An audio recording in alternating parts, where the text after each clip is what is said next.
यार, आपने कभी पाकिस्तानी और अमेरिकन फैमिलीज के जोक्स सुने हैं? आज आपको हंसी रोकना मुश्किल हो जाएगा। एक मिनट में सुनते हैं कुछ जबरदस्त फैमिली जोक्स, वो भी उर्दू में। पाकिस्तानी फैमिली में माँ कहती है, बेटा टीवी बंद करो, पढ़ाई करो।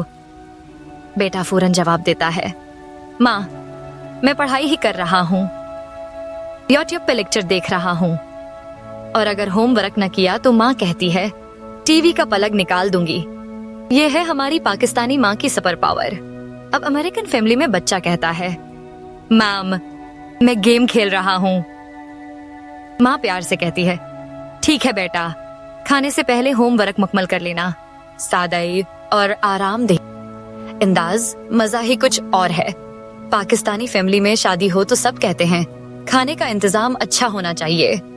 अमेरिकन फैमिली में प्लीज RSVP कर देना ताकि खाना जाया ना हो।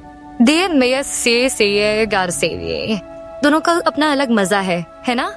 अगर आपको ये जोक्स पसंद आए तो लाइक करें। शी